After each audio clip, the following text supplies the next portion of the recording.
Hi everyone, welcome to my channel. This is my Philips EP2200 coffee machine.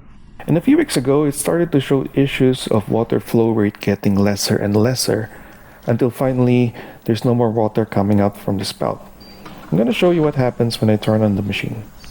So first you'll get this series of lights. Then after a while, you'll end up with this exclamation mark error light. So to proceed, you need to press the play button on the right. Now listen closely as you will hear some sounds. Did you hear that?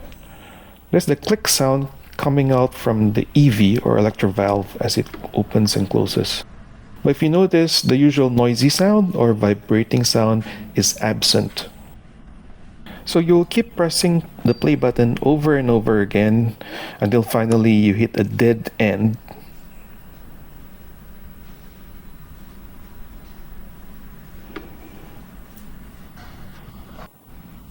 And you'll see these three error lights blinking, and it's the end of the road. You need to power off the machine. I had identified two ways of troubleshooting. Either you enter the test mode or use a multimeter to test each components, whether they're working or not. So let's start first with the first option, the test mode. So I discovered this when I searched for a Philips coffee machine service manual online. So enter the test mode. You need to first press this button, followed by this, next is this, and finally this. So that's how you enter the test mode. You need to press these buttons in exactly this order within 2 seconds after powering on the machine. If you will see these two lights blinking quickly, then this will indicate that you are in test mode. I will now power on the machine and press the buttons to enter test mode. There you go. These two lights are blinking quickly, and we are now at level 0 of this test mode. We need to go to level 2 so we can unlock the testing of specific parts of the coffee machine. In order to do that, we need to press the power button 2 times. That's level 1. And now we're in level 2.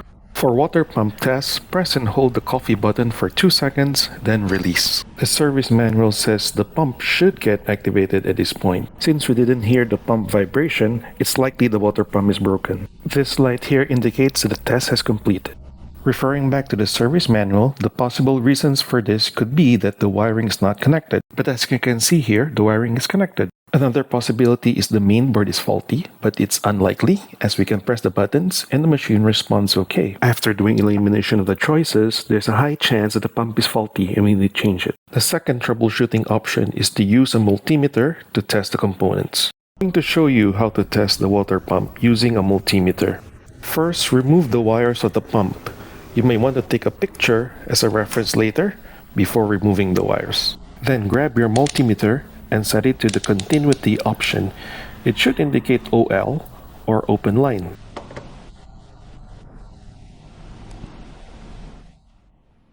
Then do a test of your multimeter.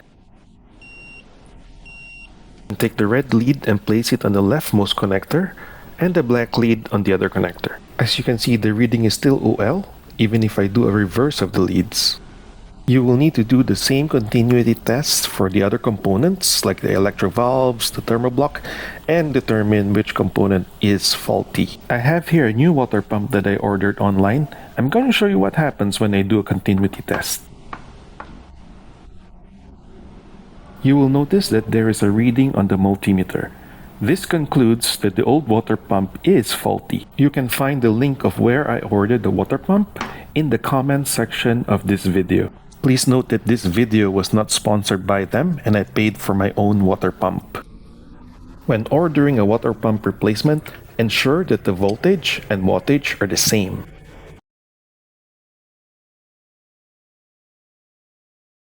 Now we'll remove the old water pump. Start by pulling out the bottom hose. Some water is expected to spill out. Make sure you grab something for wiping. To remove the top connection, twist the water pump in a clockwise direction. and pull out the water pump.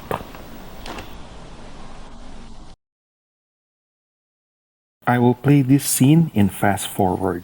First, transfer the rubber connector from the old pump. Then connect the top part first by twisting it in an anti-clockwise direction.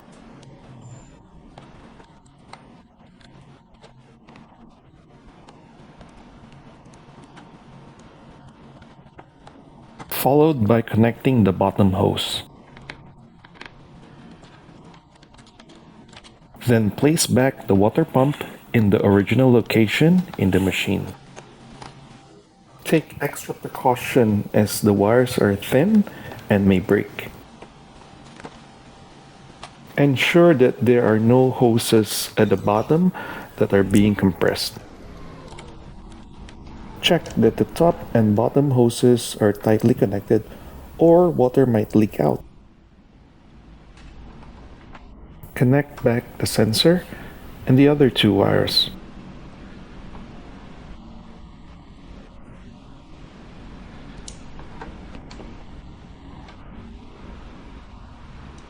Slide the rubber connector to the left till you hear a click sound. And you're all set. Now what's left is to do a test.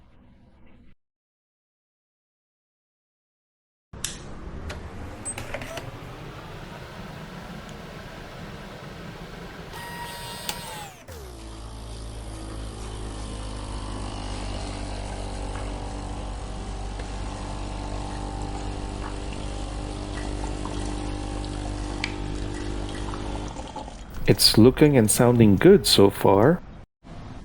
Let's make a coffee.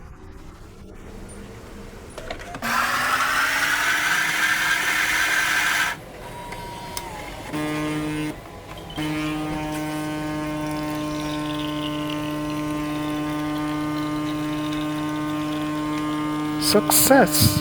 We can now finally enjoy freshly brewed cups of coffee again. If you find that this video had helped you, please don't forget to Please like and subscribe!